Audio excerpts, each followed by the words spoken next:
ஓம் ஸ்ரீ சாய்ராம். ஜனவரி 20, 2026 சுவாமி வழங்கும் இன்றைய அருளமுதம். ஒருவர் செல்வத்தை இழந்தால் ஏதோ ஒரு வழியில் அதை மீண்டும் பெறலாம். உடல் நலத்தை இழந்தால் அதை மீண்டும் பெறுவதற்கு மருத்துவர் ஒரு டானிக்கை பரிந்துரைக்கலாம்.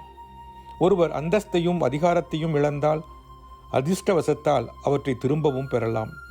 ஆனால் நல்லொழுக்கத்தை இழந்துவிட்டால் அதை என்றென்றைக்கும் இழந்துவிட்டதாகிவிடும்.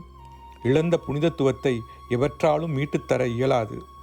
எனவே ஒருவர் எப்போதும் விழிப்புடன் இருப்பதோடு ஒருபோதும் கவனக்குறைவாக இருக்கக்கூடாது. நற்பண்புகளில் தலை சிறந்தது பிரேமையே. பிரேமையே குணநலனின் ஆதாரமாக விளங்குகிறது. நீங்கள் விரும்பும் மற்ற பொருட்கள் அனைத்தையும் ஏராளமாக வைத்திருக்கலாம். ஆனால் உங்களிடம் பிரேமையில் கோர்க்கப்பட்ட நற்குணநலன், அதாவது நல்லொழுக்கம் இல்லை என்றால் நீங்கள் உண்மையான நிம்மதியை பெற முடியாது. பணம் வரும் போகும், ஆனால் நல்லொழுக்கம் அது வரும் வளரும்.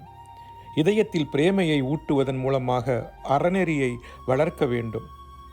அப்போதுதான் நீதி, பாதுகாப்பு, சட்டம், ஒழுங்கு ஆகியவற்றை நாம் பெற முடியும்.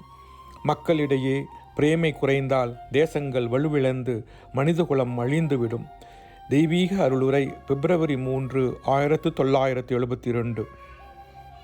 நீங்கள் ஒவ்வொருவரும் பிரேம தீபமாக மாறி உங்களை சுற்றி நல்லொழுக்கத்தையும் தூய்மையையும் பரவச் செய்யும் போது நான் மகிழ்ச்சி அடைவேன் என்கிறார் பகவான் ஸ்ரீ சத்திய சாயி பாபா.